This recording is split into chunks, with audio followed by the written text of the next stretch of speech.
Graças a Deus. Louvado seja o nome do Senhor para todos sempre.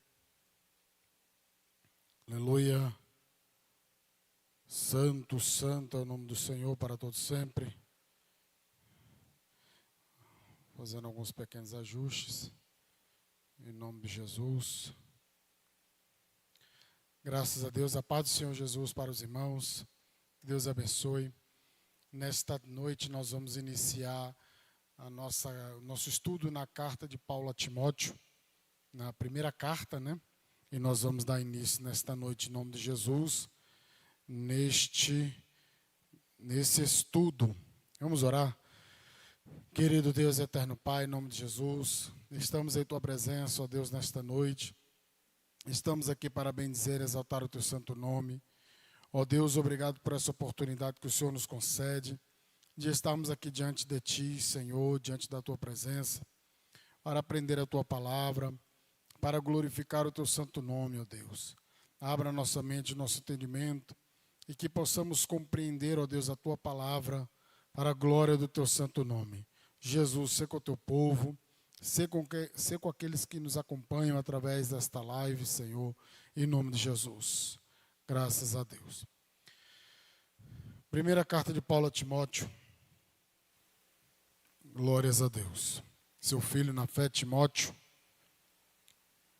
diz assim: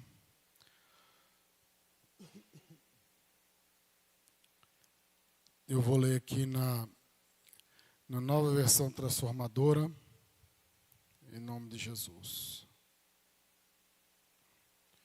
Vamos lá.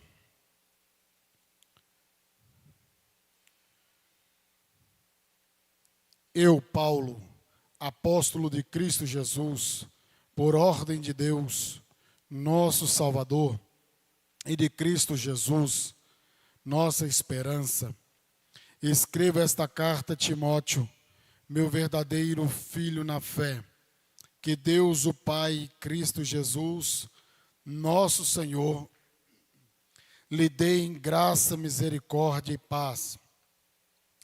Quando parti para a Macedônia, pedi a você que ficasse em Éfeso e advertisse certas pessoas de que não ensinasse coisas contrárias à verdade, nem desperdiçassem tempo com discussões intermináveis sobre mitos e genealogia, que só levam a especulações sem sentido, em vez de promover o propósito de Deus que é realizado pela fé. O alvo de minha instrução é o amor que vem de um coração puro, de uma consciência limpa e de uma fé sincera. Alguns, porém, se desviaram dessas coisas e passam o tempo em discussões inúteis. Querem ser conhecidos como mestres da lei, mas não sabem do que estão falando, embora o façam com tanta confiança. Sabemos que a lei é boa quando usada corretamente, pois a lei não foi criada para os que fazem o que é certo, mas para os transgressores e rebeldes, para os irreverentes e pecadores, para os ímpios e profanos. Ela é para os que matam pai ou mãe, ou cometem outros homicídios, para os que vivem na imoralidade sexual, para os que praticam homossexualidade e também para os sequestradores, mentirosos, os que juram falsamente ou que fazem qualquer outra coisa que contradiga o ensino verdadeiro. 11. Que vem das boas novas gloriosas, confiadas a mim por nosso Deus bendito. 12. Agradeço aquele que me deu forças, Cristo Jesus, nosso Senhor, que me considerou digno de confiança e me designou para servi-lo. Embora eu fosse blasfemo, perseguidor e violento, contudo recebi misericórdia, porque agia por ignorância e incredulidade. O Senhor fez sua graça transbordar e me encheu da fé e do amor que vem de Cristo Jesus. Esta é uma afirmação digna de confiança. e todos devem aceitá-la. Cristo Jesus veio ao mundo para salvar os pecadores, e eu sou o pior de todos. Mas foi por isso que eu, o pior dos pecadores, recebi misericórdia, para que assim Cristo Jesus mostrasse quanto é paciente. Desse modo, sirvo de exemplo a todos que vierem a crer nele para a vida eterna. Honra e glória a Deus para todos sempre. Ele é o Rei eterno, invisível e imortal. Ele é o único Deus. Amém. 18. Timóteo, meu filho, estas são as minhas instruções para você, com base nas palavras proféticas ditas tempos atrás a seu respeito, que elas os ajudem a lutar o bom combate. Apegue-se à fé, mantenha a consciência limpa, pois alguns rejeitaram deliberadamente a consciência e, como resultado, a fé que tinham naufragou. Himeneu e Alexandre são dois exemplos. Eu os entreguei a Satanás para que não aprendam a blasfemar. Só até aí, em nome de Jesus. Deixa eu ver aqui.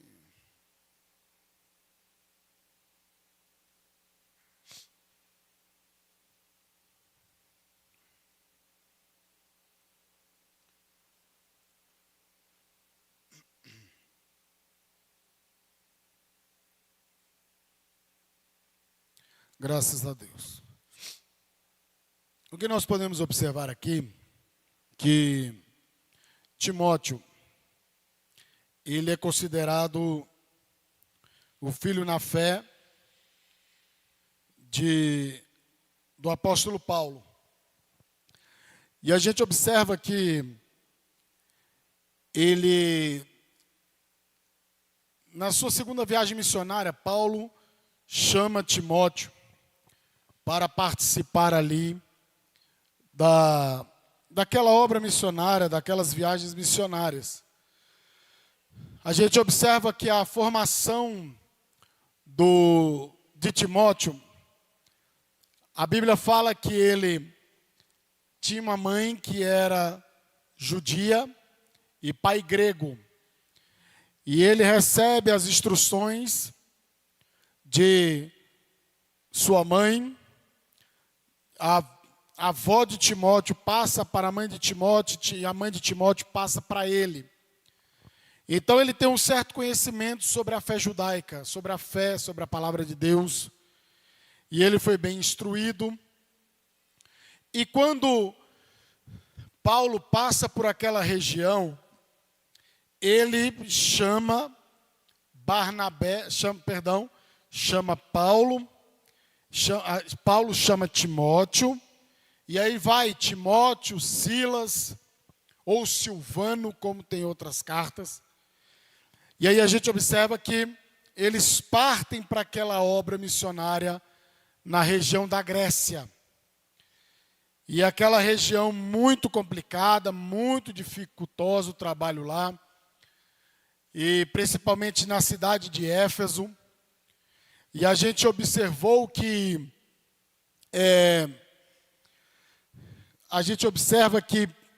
Paulo ele parte da Macedônia, ele parte para a Macedônia e ele deixa Timóteo na cidade de Éfeso. E diz que Timóteo era um jovem pastor.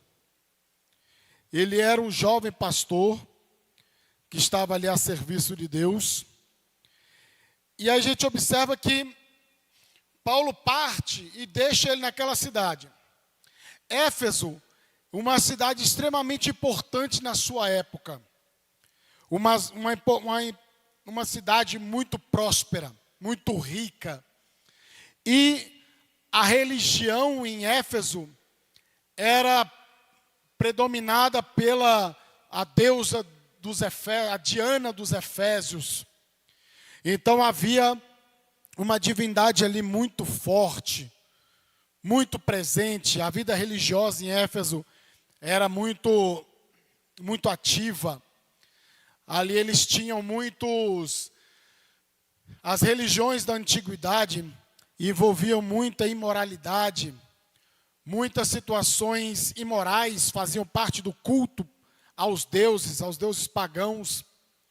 Então a gente observa que não é algo tão simples ser pastor naquela cidade.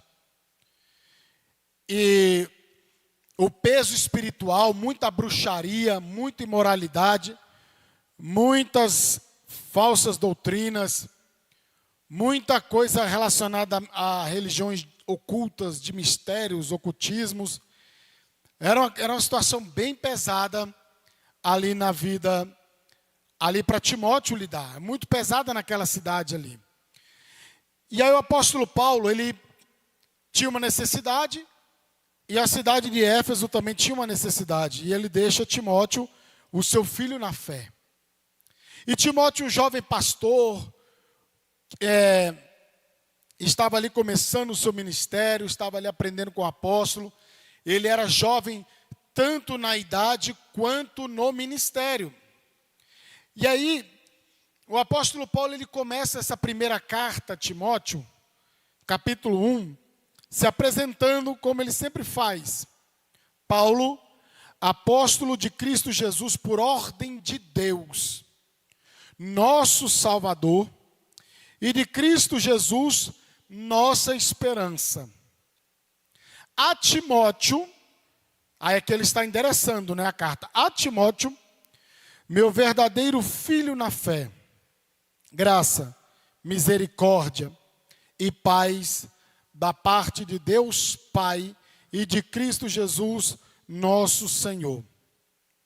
Partindo eu para Macedônia, roguei-lhe que permanecesse em Éfeso para ordenar a certas pessoas que não mais ensinem doutrinas falsas. Ele se apresenta aqui como Paulo, apóstolo de Jesus Cristo, por ordem de Deus. Ele foi chamado por ordem de Deus, nosso Salvador e Cristo Jesus, nossa esperança.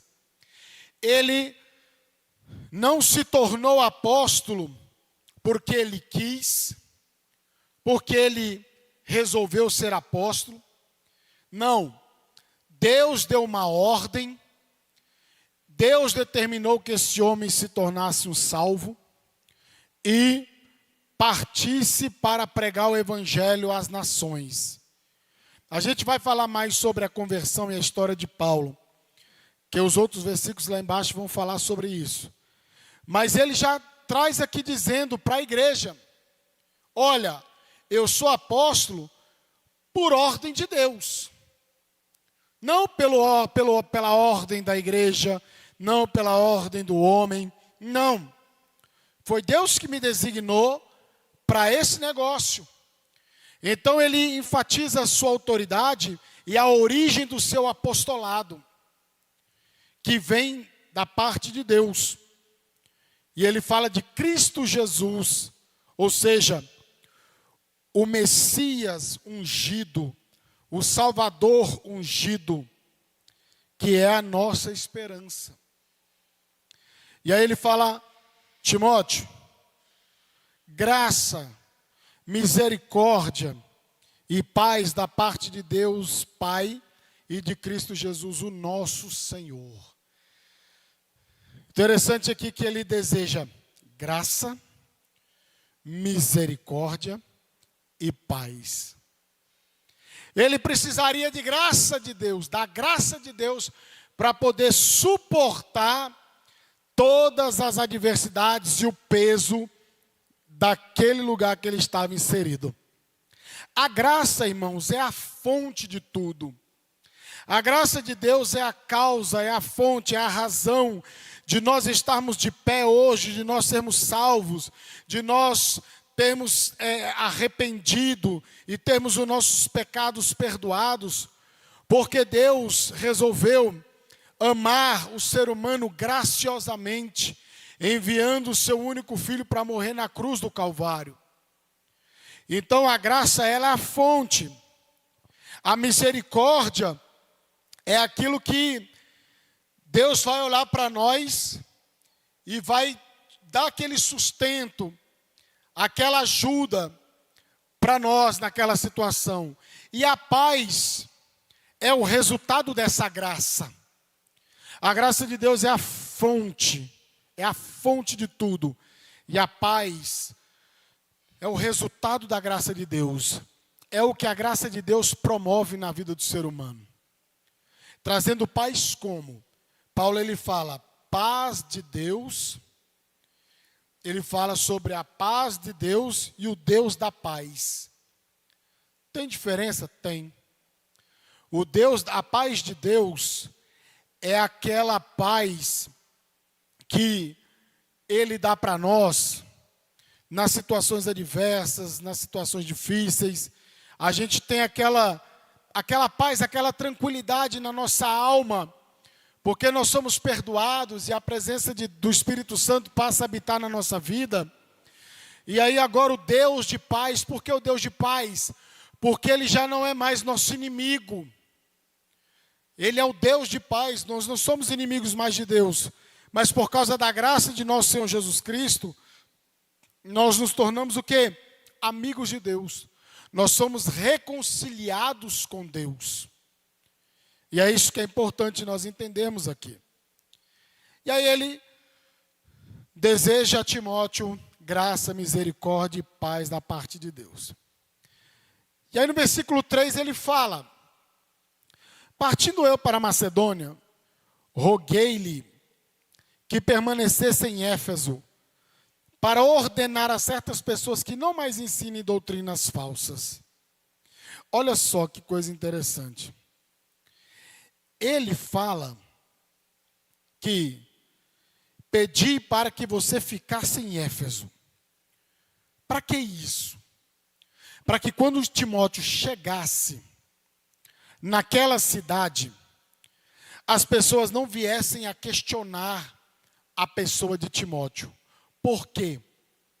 Porque Timóteo estava ali designado, direcionado, enviado pelo próprio apóstolo Paulo.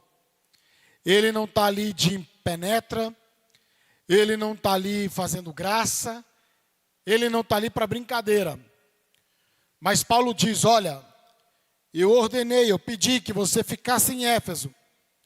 E tem mais, fazer o que em Éfeso?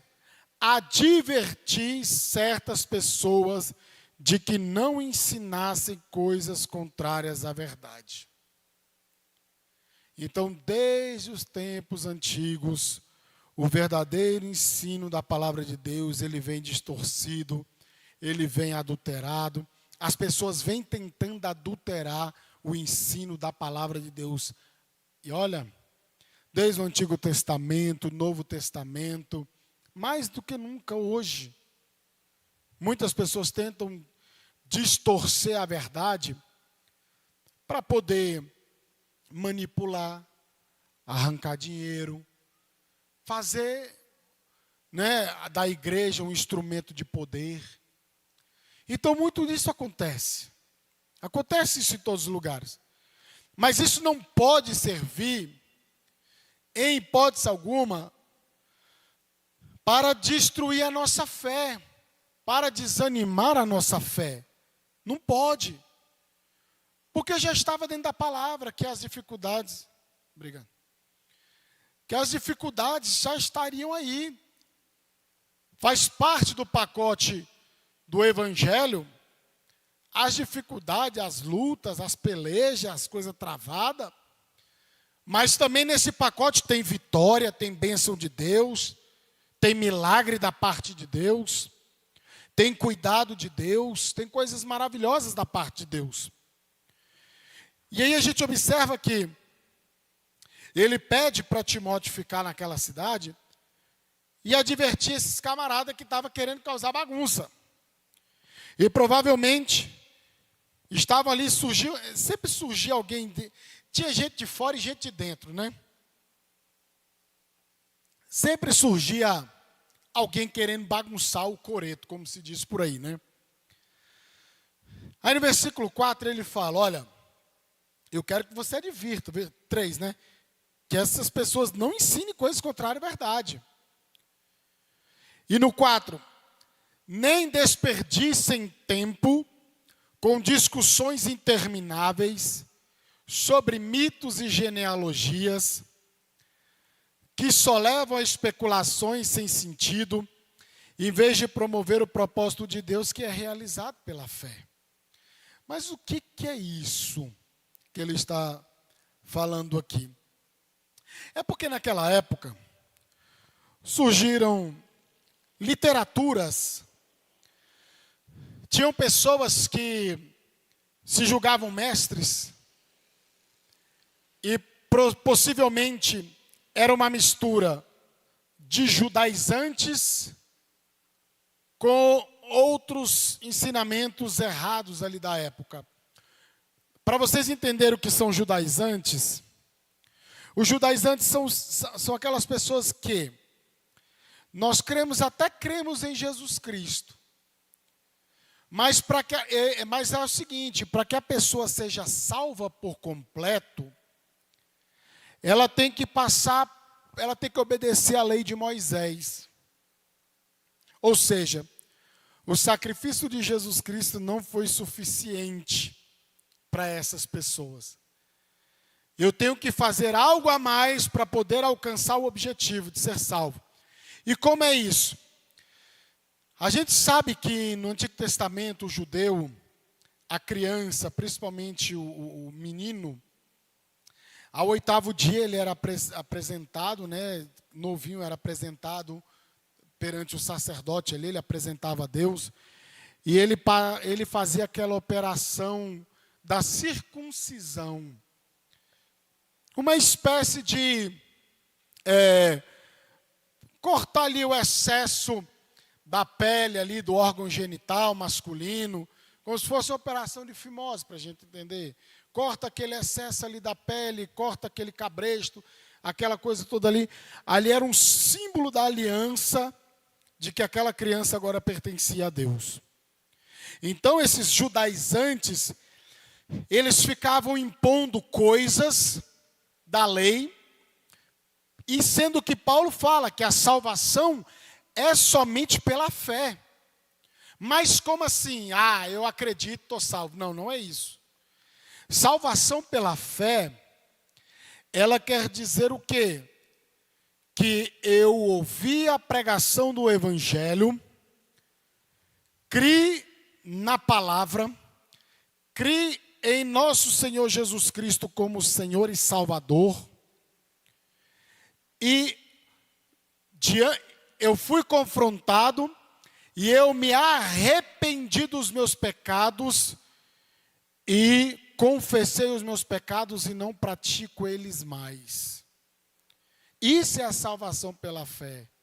Não é simplesmente falar, eu creio. Porque todo mundo fala aí que crê, né? Muita gente fora aí fala, eu creio, eu tenho Jesus no coração. Mas você vai ver, não obedece nada, a vida é torta, cheia de conversa. Aí fala, eu tenho Jesus no coração. Tem outro Jesus, mas o verdadeiro não. E aí, é isso que a Bíblia fala sobre a salvação pela fé. E esses homens não. Para ser salvo tem que fazer algo a mais. E esses homens perturbavam a igreja. Perturbavam a simplicidade do Evangelho. O apóstolo vinha pregando a verdade de Deus, autorizada por Deus, com uma simplicidade e objetividade. Aí vinha esses cabas e começava a torcer. Aí, tinha umas literaturas na época, uns livros na época, e os camaradas que se julgavam mestre, que ficava perdendo muito tempo, tipo assim, não, porque eu sou da descendência de Abraão, que a minha família vem da família tal, que da família tal, da família B, da família C, porque eu sou isso, que a minha árvore genealógica é assim, assim, assim, sabe? Ficava nesse assunto que não tem pé nem cabeça, que não tem fim, e esquecia as coisas práticas da obra de Deus, da fé cristã. Sabe aquele povo que ficava perdendo tempo naquilo que não era necessário, que não tinha nada a ver. Porque eu sou da linhagem, porque eu sou da linhagem de tal, eu sou da linhagem do não sei o quê, não sei o quê. O apóstolo Paulo, ele certa vez, ele teve que falar isso, né? Porque o povo começou a desacreditar o chamado dele, começou a desacreditar a autoridade dele. E era sempre os judaizantes, né? Aí ele falou assim, então tá bom, vocês querem ir pelo currículo? Então vamos pelo currículo.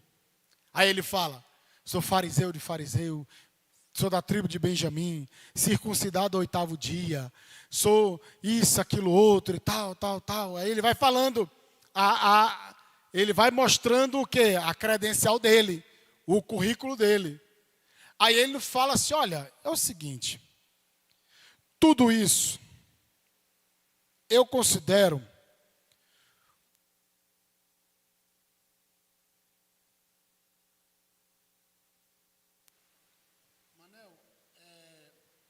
traz o outro microfone desse aqui, ó. O Armer.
Graças a Deus, nós passamos por um probleminha técnico aqui.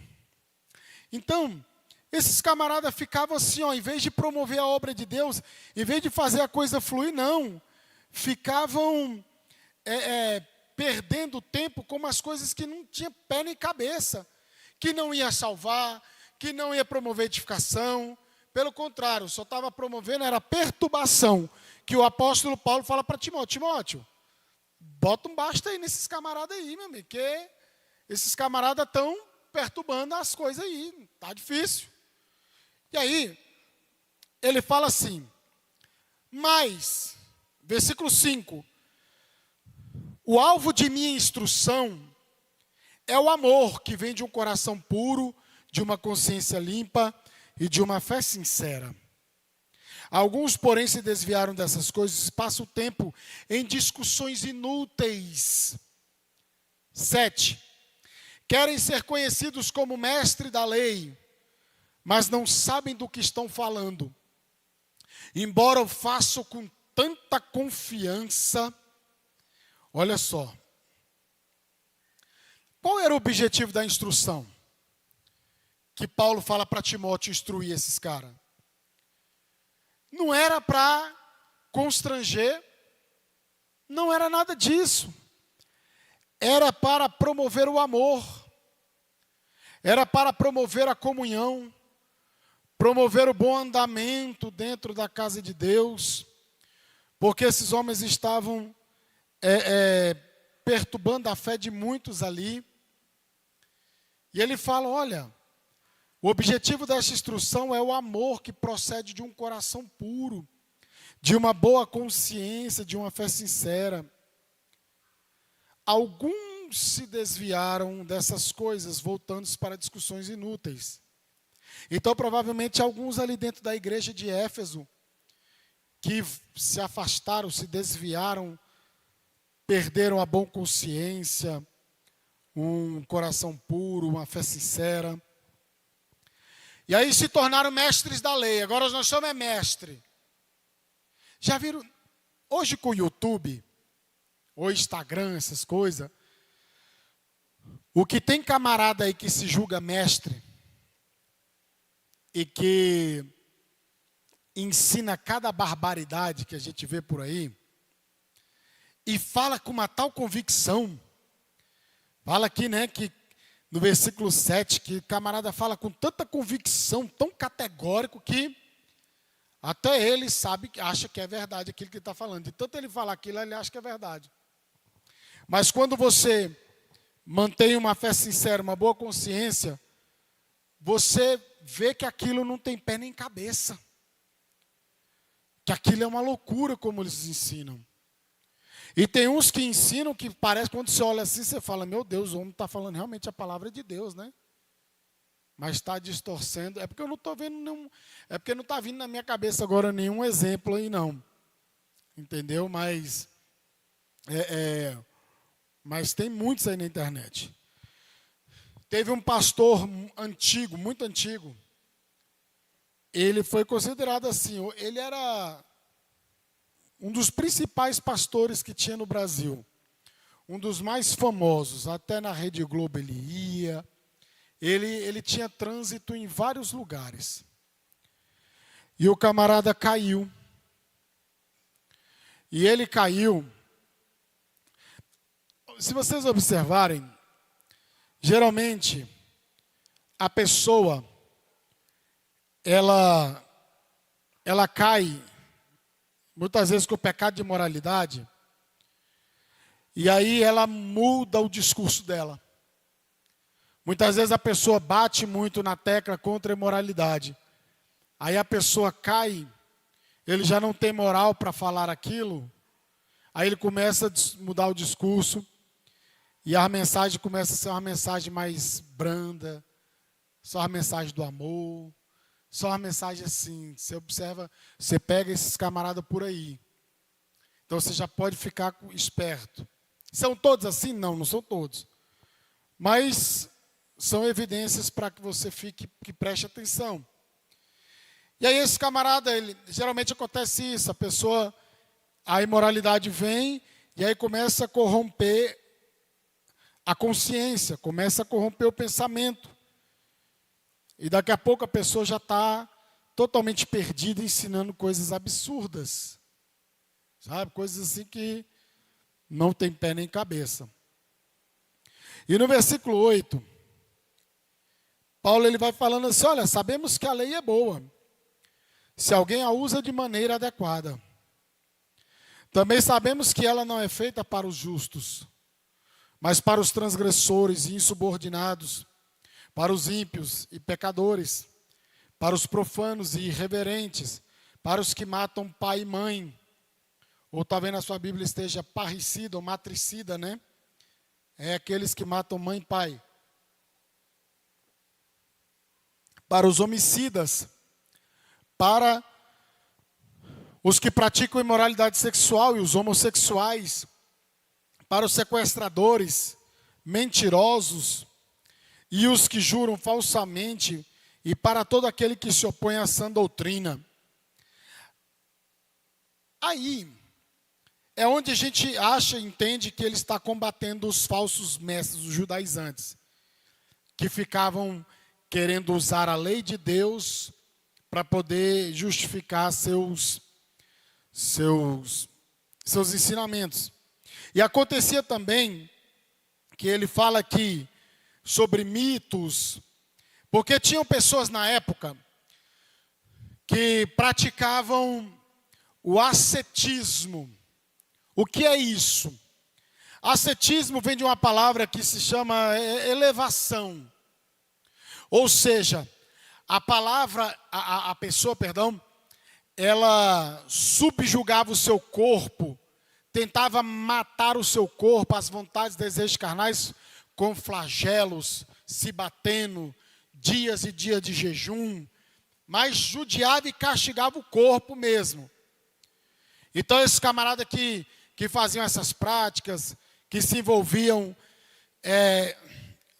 tinha ligações com essas religiões ocultas, essas práticas muito doidas que tinha por aí.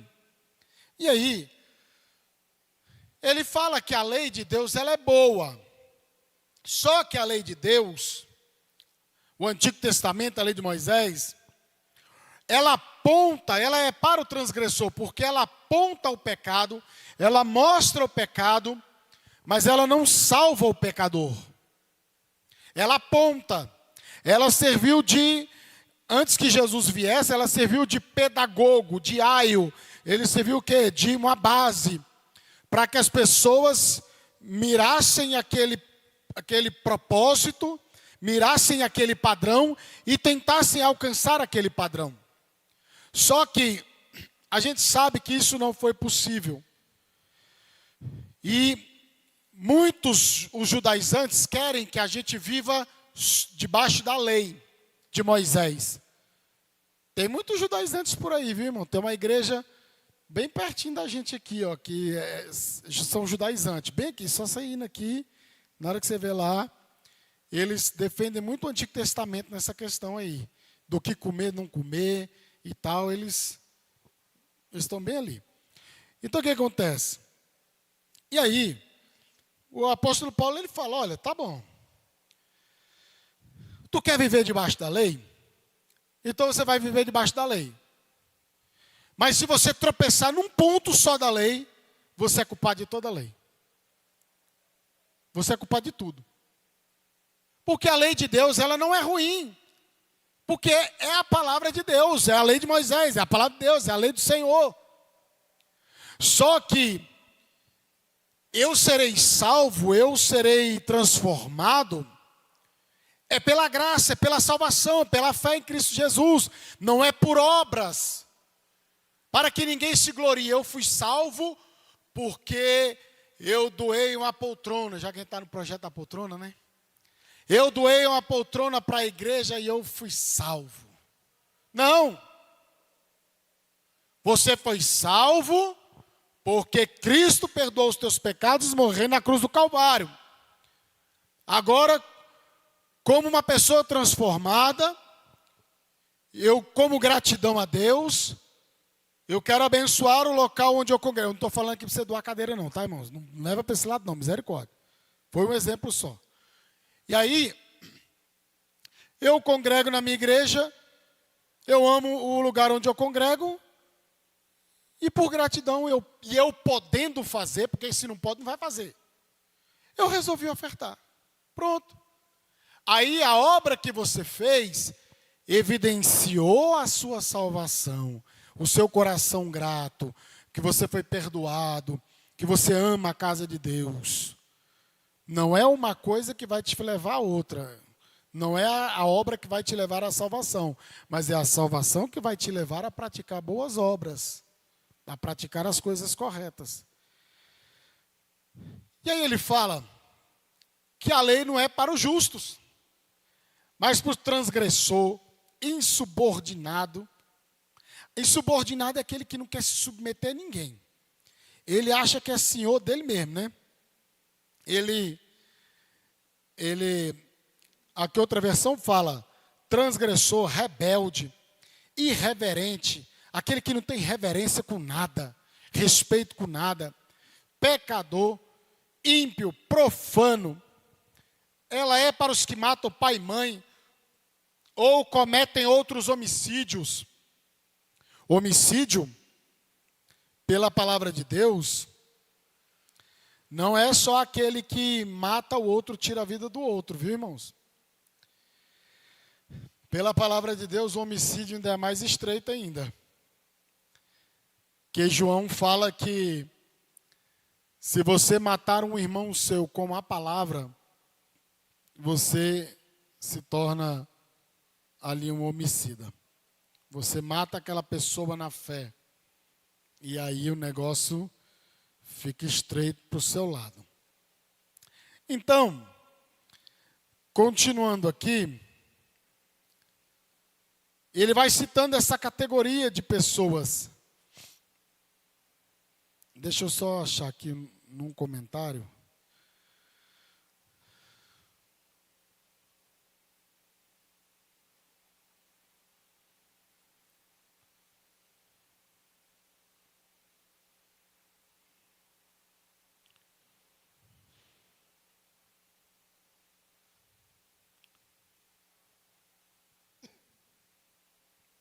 Olha só, os falsos mestres usavam a lei como escudo para se defenderem. Usavam a lei para corromper a sã doutrina, ou seja, o ensinamento correto. Faziam propaganda de si mesmos como mestres da lei, quando na verdade eram ignorantes.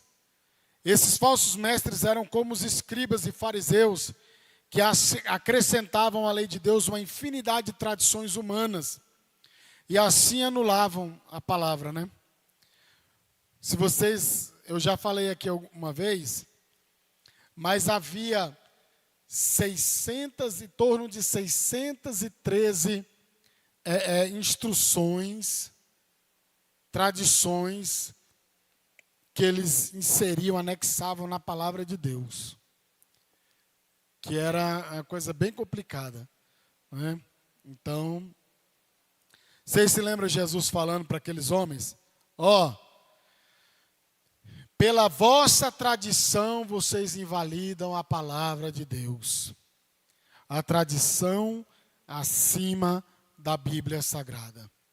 Nenhuma tradição, nada, absolutamente nada, pode estar acima da palavra de Deus. É claro que cada denominação tem os seus costumes, tem a sua norma de conduta, tem o seu jeito de se conduzir, mas nada pode ter força da palavra de Deus, estar acima da palavra de Deus, ou ser equivalente à palavra de Deus. Olha só, vamos entender sobre a lei, que às vezes causa um pouco de confusão dentro da Bíblia Sagrada.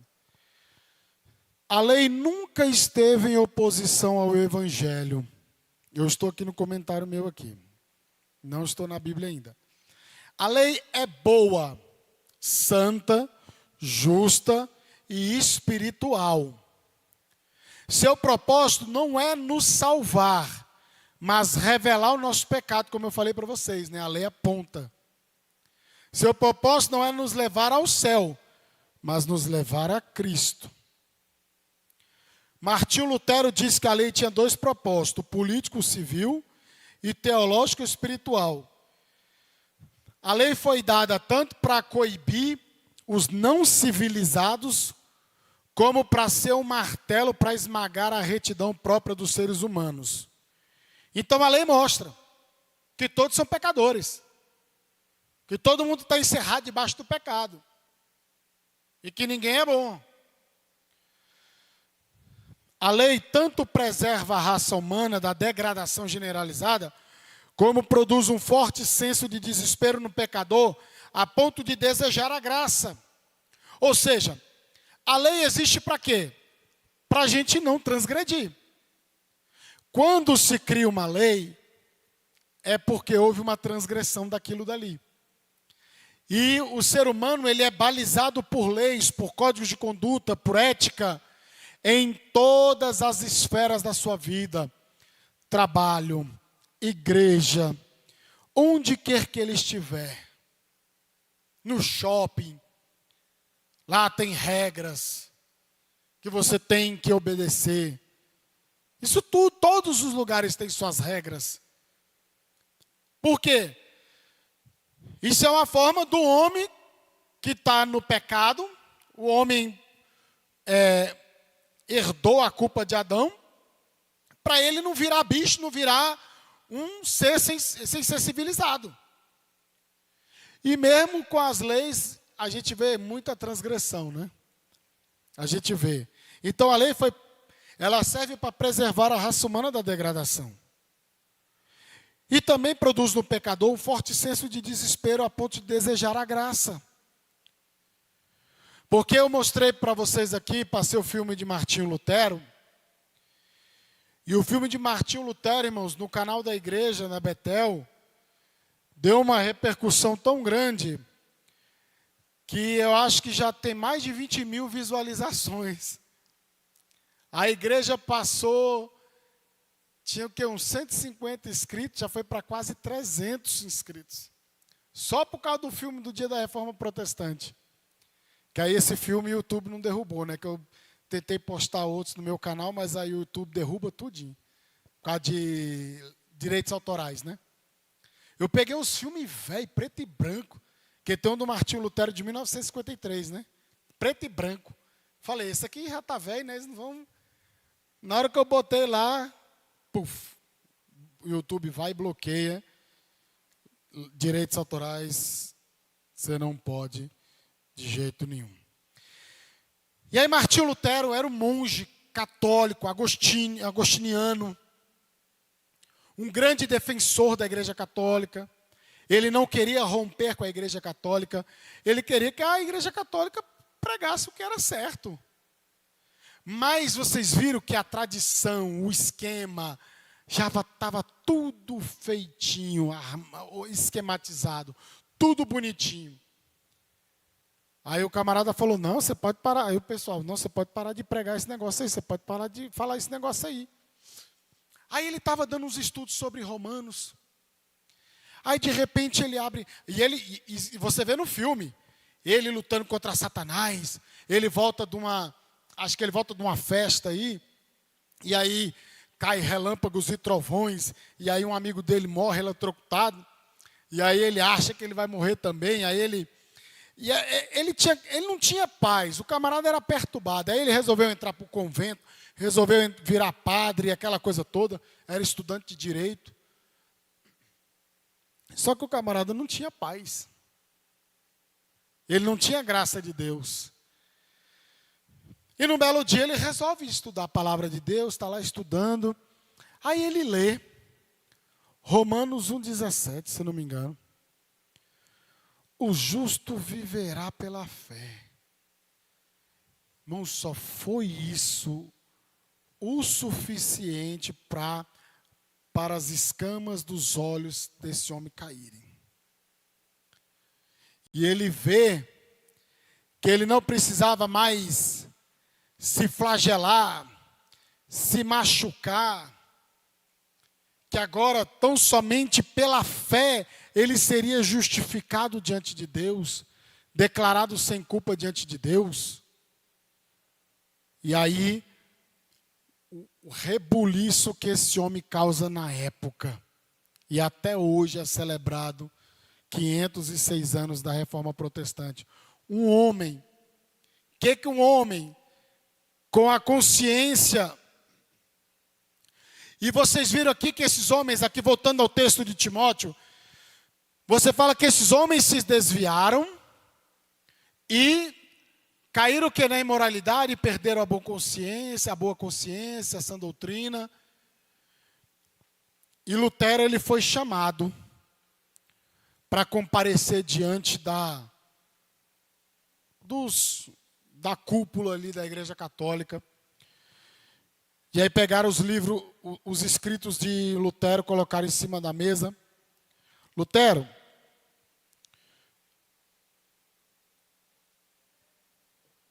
foi você mesmo que escreveu esse negócio?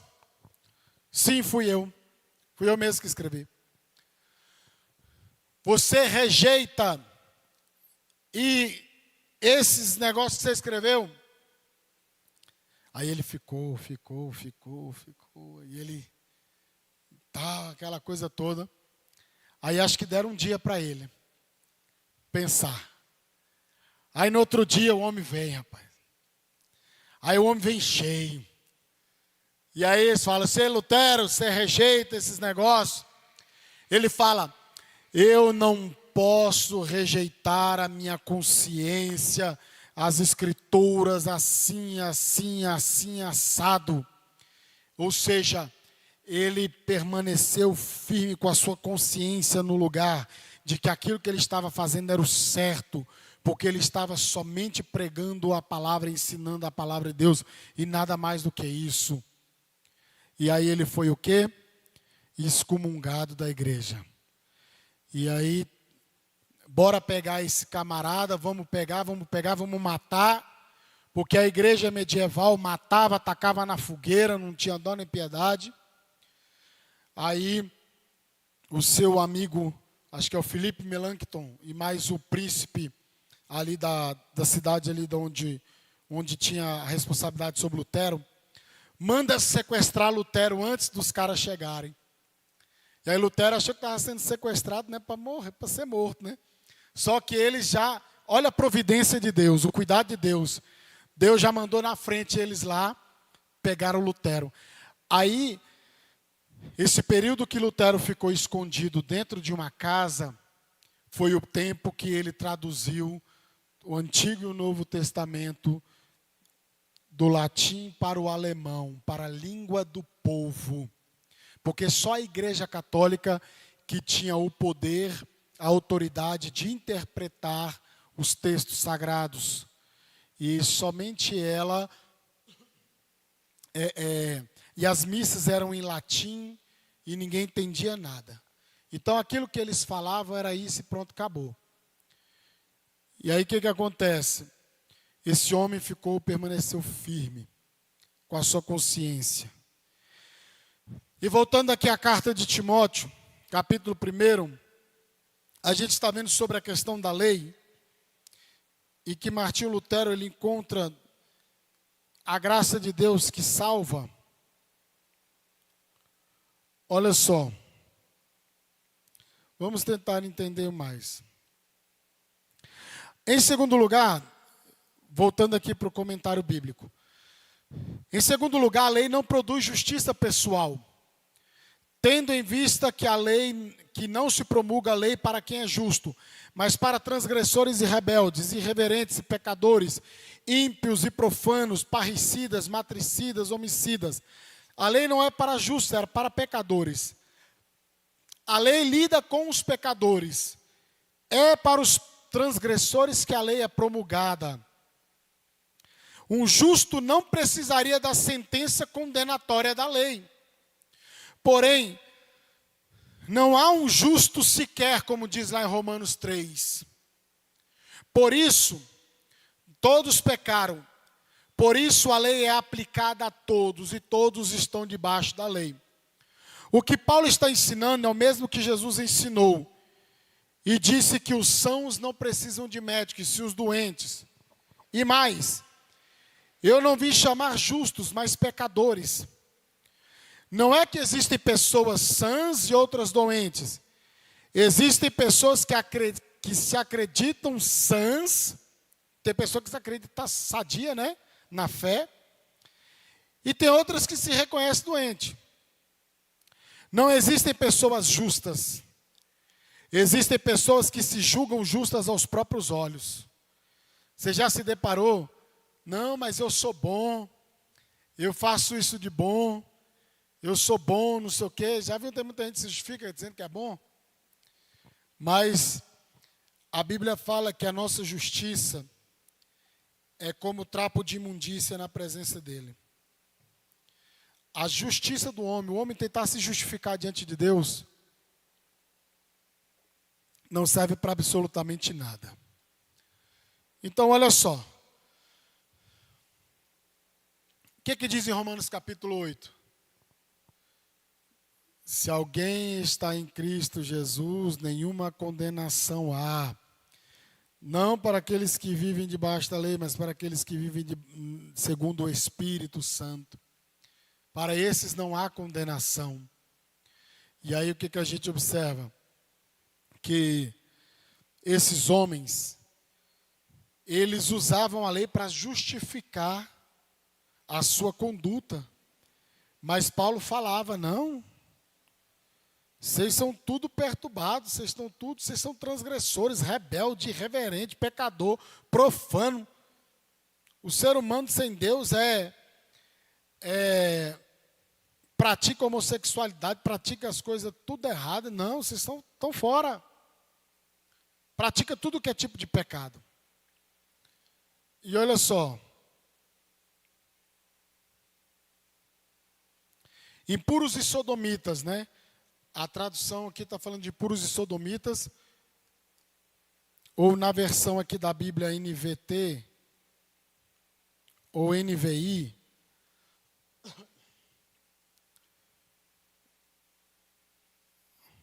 fala justamente sobre homossexuais e imoralidade sexual e os homossexuais. Então, perante a Bíblia Sagrada é pecado. E aqui ele fala assim, os impuros, pornoi, são aqueles que se entregam a toda sorte de impureza sexual.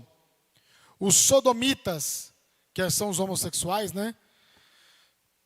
Que vem de uma palavra arsenokotoi, koitai, arsenokoitai, refere-se aos homossexuais.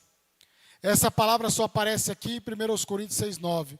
É uma combinação de macho e coite, cama, ou queimai, deitar-se.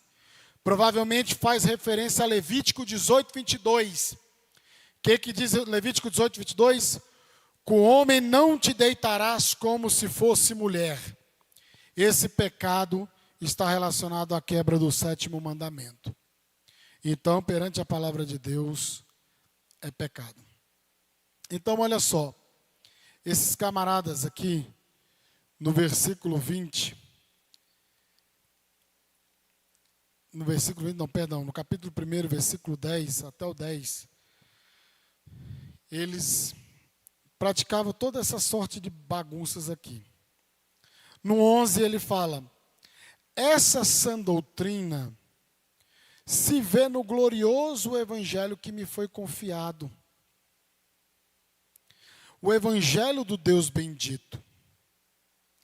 Dou graças a Cristo Jesus nosso Senhor, que me deu forças e me considerou fiel, designando-me para o ministério.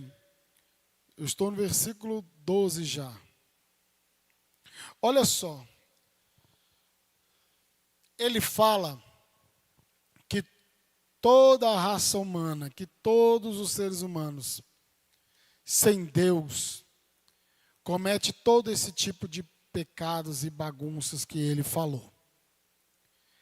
E aí ele começa a introduzir, partindo desse gancho, ele começa introduzindo, dizendo que o verdadeiro ensino, ele vem das boas novas gloriosas, confiadas a mim por nosso Deus bendito. A palavra de Deus foi confiada a Paulo. E ele agradece a Deus no versículo 12, ele começa a agradecer e falar sobre a situação.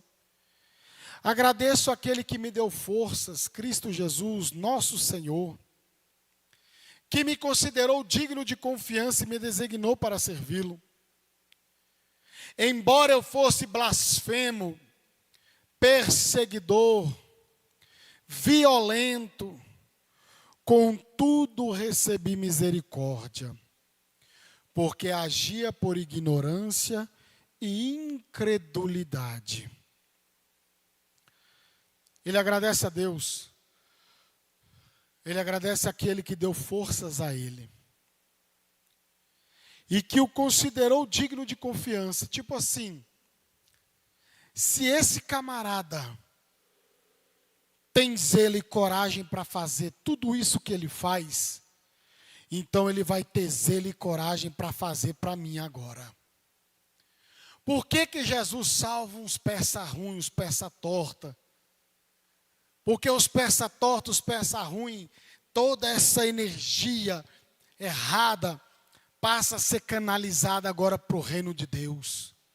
Essa coragem, essa intrepidez, agora impulsionada pelo Espírito, com uma vida correta e digna, como cidadão do céu digno e um cidadão da terra digno, pode fazer coisas poderosas e gloriosas para o reino de Deus.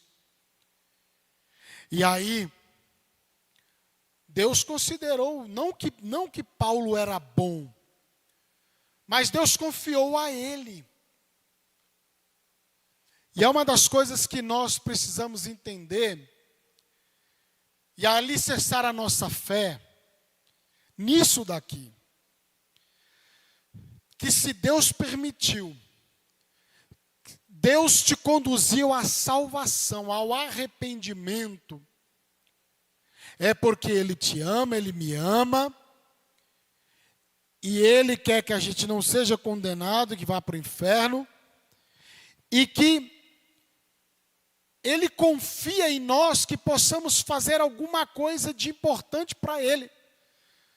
Gente, Deus sem a gente, Ele continua sendo Deus. Deus, Ele conta conosco para a realização do seu trabalho, do trabalho aqui na terra. Agora você imagine só, o Deus Todo-Poderoso que está sentado em alto e sublime trono, que enviou o seu único Filho para morrer na cruz do Calvário, e que deu o seu Espírito Santo para morar em nós. Ele confia isso em você. Ele confia isso em mim. Ele confia esta mensagem a Paulo. Você só confia em alguém quando você sabe que esse alguém, você pode contar com ele e que ele vai dar conta daquilo que você está confiando nele. Não é assim que a gente faz? Eu confio no fulano, porque eu sei que ele dá conta, eu sei que ele é fiel, eu sei que ele não vai pisar na bola comigo, embora muitos pisem, né? Mas vamos partir desse raciocínio, que a gente confia, a gente deposita algo. E o apóstolo Paulo fala do tesouro em vasos de barro. Para que a excelência não seja do vaso. Não. Está lá em 2 Coríntios capítulo 4. A excelência não é do vaso. A excelência é de Cristo Jesus. A excelência é do Espírito Santo. A excelência é da palavra que foi depositada naquela pessoa. E aí tem muitos que acham que é o vaso, né, que é o que manda no negócio. E aí, Paulo está dizendo aqui, voltando ao versículo 12 de 1 Timóteo, me considerou digno de confiança e me designou para servi-lo. Me deu um destino certo. Me designou algo, me conduziu para fazer algo para ele. Aí ele fala assim, embora. Aí ele começa a falar da vida dele. Embora eu fosse blasfemo. Atos dos Apóstolos, capítulo 7. Lá no finzinho. Quem é que morre lá em Atos 7? Lá em Atos. O primeiro mártir da igreja. Que morre por causa da pregação do Evangelho. Estevão. E lá no finzinho, quem aparece lá no finzinho de Atos 7? Deixa eu ver se é no fim de Atos 7 mesmo. Acho que é isso mesmo. Espera aí.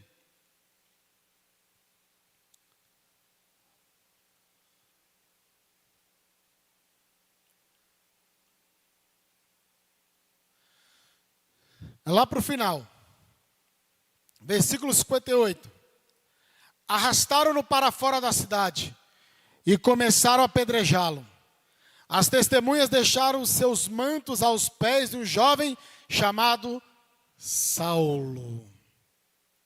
Ou Paulo. Irmãos, Saulo não teve o nome mudado para Paulo. Aprendam isso daí, tá? Aprendam isso. Aqui é o nome hebraico de Paulo. Shaul. E aí, ele vai para os gentios, e ele tinha dupla cidadania, ele era cidadão italiano, aí ele adota o nome Paulo. E Atos 13 fala, Saulo também chamado Paulo. Então ele não muda, como muitos falam que Deus mudou o nome dele. Não, pelo contrário. Aí está lá. cara blasfemo, perseguidor da igreja, raça ruim, violento, que ele foi para caminho de Damasco, ele estava indo para a cidade de Damasco, com a autorização na mão para prender crente, para prender os do caminho, ele chamava assim, né? Prender os do caminho. E matar também, irmãos. Matar também. Aí ele fala, rapaz, ele me considerou fiel, me chamou para servir, embora eu fosse blasfemo, perseguidor e violento. Contudo, recebi misericórdia, porque agia na ignorância e na incredulidade. E esse é algumas palavras-chave que Atos 17, 30 fala que Deus não leva em conta o tempo da ignorância, mas manda que os homens se arrependam dos seus pecados. Então, no tempo da ignorância, beleza, a pessoa não tinha conhecimento do evangelho. E aí Deus perdoa. Deus dá graça. Porque ele fez na ignorância e na incredulidade. Ele não acreditava nesse negócio de que Jesus Cristo era o Messias e que negócio. Não, ele não acreditava nesse negócio. Isso é um absurdo. Isso é uma afronta à lei de Deus, isso é uma afronta ao judaísmo. Aí está o camarada marchando, fervendo lá para Damasco. De repente, ele só dá uma topada com o cidadão. Ele dá uma topada com Jesus Cristo de Nazaré glorificado. Ele dá uma topada ali. E aí ele cai por terra. A Bíblia não fala que ele caiu do cavalo, né? Ele cai por terra, cego, por causa do resplendor da glória de Cristo. Aí, Saulo, Saulo, por que tu me persegues? Ou seja, quando está perseguindo o crente, irmão, não está perseguindo o crente não, está perseguindo o próprio Deus. Porque nós somos filhos de Deus, nós somos servos de Deus, nós somos irmãos de Jesus, nós somos a menina dos olhos de Deus, nós somos cuidados por Deus. E Paulo estava ali atrás dos crentes, mas na verdade estava perturbando o próprio Cristo, perseguindo o próprio Cristo. Agora eu vou te mostrar, cidadão, o quanto você deve padecer pelo meu nome. E não adianta você dar murro em ponta de faca, que é mais ou menos isso, é duro recalcitrar contra os aguilhões. Não adianta você dar murro em ponta de faca, você querer voltar atrás, não. Agora tu vai ver como é ser meu servo. E tu vai pregar primeiro para os judeus muitos não vão acreditar, mas depois tu vai para os gentios, para os não judeus, e tu vai pregar a palavra. Aí o que acontece? O camarada está lá, cego, está ali, sem saber o que fazer. Aí tem um discípulo de Jesus chamado Ananias. Aí Ananias devia estar ali na comunhão dele, orando, né, buscando a Deus, glorificando, aleluia, glória a Deus, glória a Jesus. Que maravilha, ó meu Senhor. Aí de repente o Espírito Santo, Ananias, tem um mistério para você ali. Aí ele entra, o povo tudo com medo. E aí Barnabé que introduz Paulo na presença dos apóstolos, na presença do povo.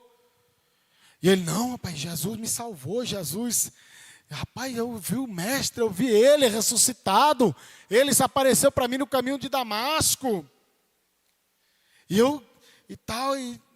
aquela empolgação, aquela coisa toda. Aí depois ele tem que sair correndo, né? Desce ele num cesto pelos muros da cidade, ele sai correndo. Aí nisso que ele sai correndo, ele fica 3 anos na região da Arábia, na região da Nabateia.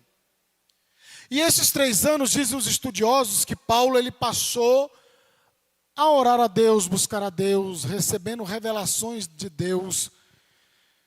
Agora ele tem um outro entendimento do Antigo Testamento. Agora ele vê que o cumprimento das profecias do Antigo Testamento, tudo falava de Jesus, tudo apontava para Jesus. E aí ele teve um preparo na sua vida para ele poder continuar pregando a palavra de Deus. Então vocês observam que ele estava ali.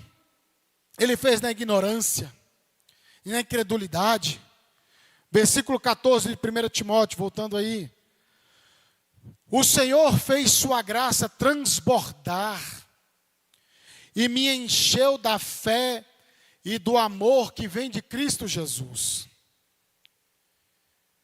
E esse versículo 15 é um versículo parecido com João 3,16. Um grande pregador da igreja, Charles Spurgeon, falava que esse simples versículo era o resumo de de todo o evangelho. E ele fala: esta é uma afirmação digna de confiança. O que eu estou falando para vocês, igreja e Timóteo, não é qualquer coisa que eu estou falando, não. Eu estou falando sobre a graça de Deus, sobre a palavra de Deus, sobre o perdão de Deus. E isso é digno de ser dado crédito. E todos devem aceitar. Cristo Jesus veio ao mundo para salvar os pecadores. E eu sou o pior deles. Não que ele se julgava mais do que os outros, não. Ele não estava ali fazendo uma frase de efeito, não. Chamando a atenção, não. É porque ele tinha, sim, uma consciência de que ele era um nada. E que agora o Senhor transbordou e encheu ele de graça e de fé, do amor que vem de Cristo Jesus. Eu, um pecador que não valia nada, e Deus me liberta, Deus me confia o ministério da pregação. Aí no versículo 16 ele diz: mas foi por isso que eu, o pior dos pecadores, recebi misericórdia, para que assim Cristo Jesus mostrasse quanto é paciente. Desse modo, sirvo de exemplo a todos que vierem a crer nele para a vida eterna. E aí vem o versículo 17, que é um louvor. É uma doxologia, ele irrompe num louvor a Deus. Honra e glória a Deus para todos sempre. Ele é o Rei eterno, invisível, imortal. Ele é o único Deus. Amém. O que eu aprendo com o versículo 16? Que Jesus, ele salva o pior dos pecadores que tiver. O caba pode ser ruim, o caba pode ser peça torta, mas se Jesus entrar na vida dele, se ele se arrepender dos seus pecados, e ele crer no Senhor Jesus Cristo, ele vai ser perdoado em nome de Jesus. O primeiro homem que me deu, o primeiro irmão que me deu uma gravata preta, com uns elefantinhos aqui na estampa, era pistoleiro, matador, raça ruim, com não sei quantos anos de cadeia. Mas quando ele botava a biblinha dele aqui, e ele começava a andar na igreja desse jeitinho assim, ó. orando. O Espírito Santo de Deus, que não se engana, me revela que tal. Deus revelava quase que a igreja inteira. Mas o camarada foi pistoleiro e matador. Ele me mostrou as fotos de quando ele não era crente. Com as 12, com as filobé, oclão Ray-Ban, barbudo, naquelas matas zona velha do Pará ali. Peça torta. Mas crente, salvo em Cristo Jesus, foi embora da cadeia antes de cumprir a pena. Não tinha assinatura do advogado dele no papel, só tinha assinatura do juiz e do promotor. Ou seja, Deus abriu a porta para ele. Deus fez um milagre na vida dele. Um que, para a sociedade, era para estar morto, era para morrer, né? Mas Jesus quis salvá-lo. Então a gente tem que ter um cuidado. Tem coisas que muitas vezes nos revolta, claro, com certeza, somos seres humanos. Mas nós temos que ter um cuidado que Jesus pode salvar. Jesus pode perdoar. E aí? O que a gente vai poder fazer? Nada. Só glorificar o nome do Senhor. E aí, Paulo está dizendo assim, olha gente, se aconteceu isso comigo, para mostrar, para servir de exemplo, que tem salvação, ainda há esperança. E você que tem um parente que você quer muito que ele se converta, não perca a fé, não perca a esperança. Jesus pode salvar, Jesus pode transformar, Jesus pode fazer a obra na vida dessa pessoa, do seu ente querido, do seu conhecido, não sei quem você esteja orando. Pode para muitos dizer, isso aí não tem jeito, isso aí não tem jeito. E aí Paulo, diante disso tudo, eu fui blasfemo, eu fui perseguidor, eu fui raça ruim, mas Jesus me confiou o evangelho, Jesus abundou a graça dele, Jesus me amou. Aí ele glorifica a Deus, honra, glória a Deus para todo sempre. Ou seja, ele já joga por terra que nada daquilo que aconteceu foi mérito dele. Foi ele que fez. Mas ele já diz que foi o Rei eterno, invisível, imortal, o único Deus que é digno de toda a honra e de toda a glória. E no versículo 18, nós já estamos finalizando. Timóteo, meu filho, estas são as minhas instruções para você. Com base nas palavras proféticas ditas tempos atrás a seu respeito, que elas os ajudem a lutar o bom combate. Apegue-se à fé e mantenha a consciência limpa, pois alguns rejeitaram deliberadamente a consciência e, como resultado, a fé que tinha naufragou. Himeneu e Alexandre são dois exemplos. Eu os entreguei a Satanás, para que não aprendam a blasfemar. Então, Timóteo tinha um desafio muito grande, como eu falei no início. Ele recebeu uma profecia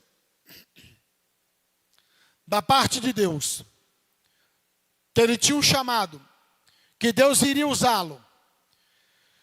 E ele foi separado obreiro, com a imposição de mãos do presbitério. E que era para ele se encorajar, porque Timóteo era tímido, era novo, e tinha muito receio de não ser respeitado, pelo fato de ser novo ainda, novo na idade. E aí Paulo fala, meu filho, eu estou te dando essa instrução. Esses homens estão perturbando, esses homens estão distorcendo, mas mantenha a consciência tranquila. Faça com que esses homens parem de ensinar essas besteiras, mas faça isso com amor, para que haja comunhão. E que essas palavras proféticas que você ouviu a seu respeito, te ajude a lutar o bom combate. Te ajuda a permanecer firme. Apegue-se à fé e mantenha a consciência limpa, pois alguns rejeitaram deliberadamente a consciência. muitos, nos dias de hoje, quem quer pregar a palavra de Deus de uma forma equilibrada, o mais próximo possível da verdade do texto bíblico, o que nós podemos observar aqui? Que esses vão padecer situações difíceis. Muitas vezes a igreja não vai crescer, talvez a igreja não vai prosperar, mas nós temos que manter a consciência tranquila de que nós estamos fazendo a coisa certa e não fazendo aquilo que dá certo. Porque é um desafio muito grande para os pastores manter a consciência limpa, manter a firmeza na fé. E muitos rejeitaram e naufragaram. E aí ele cita Himeneu e Alexandre, que eram conhecidos, a Bíblia não fala muito sobre eles, mas provavelmente eram conhecidos da igreja. E ele fala assim, que eu os entreguei a Satanás para que aprendam a não blasfemar. Ou seja, algumas traduções dizem para não ser castigado, mas o mais correto é isso aqui, para aprender a não blasfemar. Sabe o que é isso? É a disciplina na igreja. A igreja precisa ter disciplina. Precisa haver disciplina. Em último caso, a exclusão. A exclusão não é o primeiro meio. Ele é o último. Após esgotadas todas as tratativas, todas, né? Após isso daí, é que vem a exclusão da igreja. E é o que acontece? Paulo ele fala, entreguei a Satanás. Aí lá em 2 Timóteo eu acho que fala, tem uma palavra que fala do Alexandre o Latueiro, que ele coloca na mão de Deus. Então o cabo é tão ruim que nem Satanás quis ele. Nem Satanás deu jeito, aí ele deixou na mão de Deus. E a Bíblia fala, dura coisa é cair nas mãos de Deus, né? Dura coisa é cair nas mãos de Deus. Então o camarada era ruim. Então, aqui que a gente observa. A igreja, o amor, a disciplina, ela é a manifestação do amor de Deus.